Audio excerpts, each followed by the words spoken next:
Dalton. I am an elementary ELD, English language development teacher. I mostly focus at the elementary, especially in the third, fourth grade.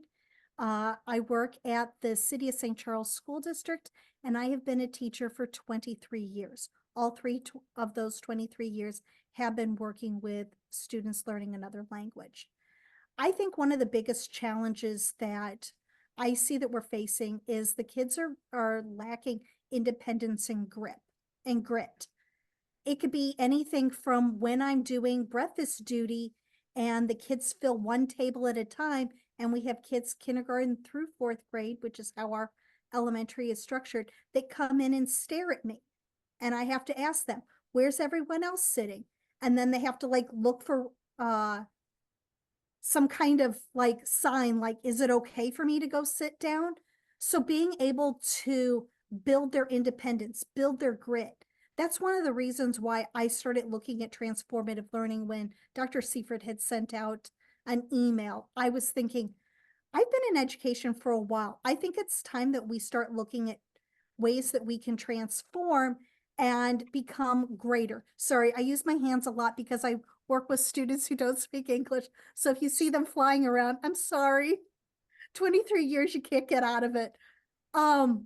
But I believe that change needs to move or needs to happen so that we can move in a direction where students are ready to go into that secondary and post-secondary level and become employees that employers want. And when I started with backwards design, at first, I started looking at it and I'm like, oh, this is stuff I already know. But then I realized it's put together in a different way. I was already familiar with backwards design.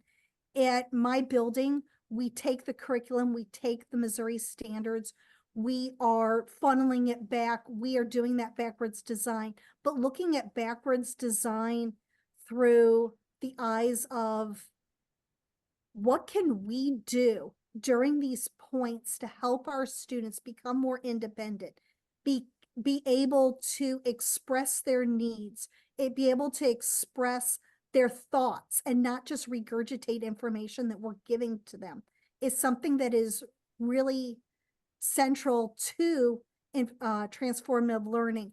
And one of the hinge pins is that critical reflection. I might have students give me a thumbs up, thumbs down, but not taking it to that level of critical reflection, which is very important in transformative learning, because that's when it really starts clicking for those kids. When they start looking at their own thinking, how they've changed over time, how they were thinking at the beginning of something, in the middle, towards the end, and looking at all of that as a whole. That's when we really start seeing that growth.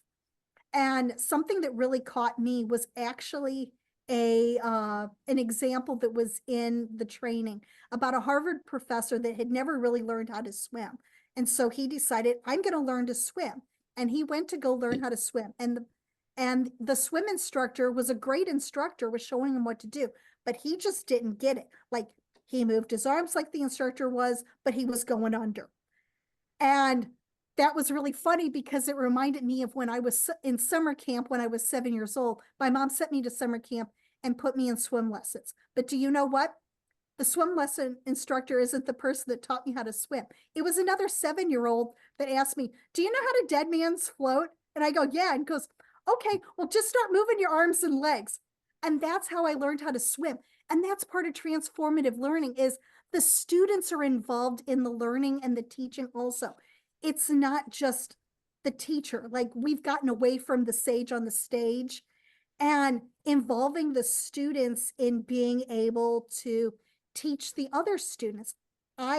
With being an ELD teacher, I have a group of newcomers that are from Central and South America. Right now, I have 5 boys that all speak Spanish, and I don't. So we have phones and tablets going, but I'll teach something, and then I'll ask them, what do you think? How do you think you would go about this? And so they would teach each other in Spanish. And in a 4th grade class where I co-teach at, either the co-teacher or myself, we might teach a concept in mathematics. Like one of the things that we had been doing was adding fractions with unlike denominators. And the kids weren't getting it, and the kids weren't getting it. And we had just gotten through that portion of the course in transformative learning where it went into allowing the students to share their knowledge and teach each other. So I talked to my co-teacher. I said, why don't we teach today? And then, because we were working on the I do, we do, you do model. And on the we do, have them do this in a group. But then once we see that a group has a correct answer, have someone come up and explain how they got their answer. And we found it was very interesting that the students were explaining in a different way than the co-teacher and myself were. And it was working. The kids understood what the other students were saying. So that was just one of the key things from transformative learning that has really stuck with me. And it's really made a huge impact in my classroom and the classrooms that I go to.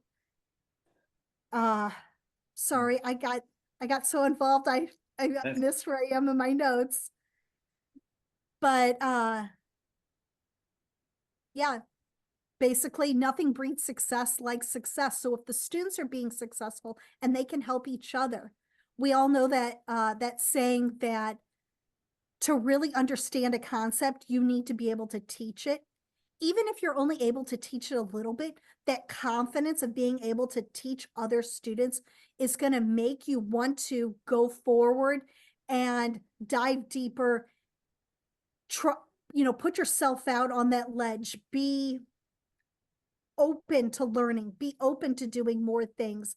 And that builds that leadership. It builds that independence. It builds that grit. It's those small little successes that build upon each other. And that's something that was talked about through transformative learning in my when I was learning it. So overall, I recommend that the state of Missouri should look further into transformative learning through trainings and beginning to learn how through kindergarten through post-secondary how to create these capable learners that have the leadership skills, the determination, the can-do attitude that will help them become the type of employees that employers are looking for. If we can equip students to be able to think, then we have been successful. And I think transformative learning will really allow us to get there.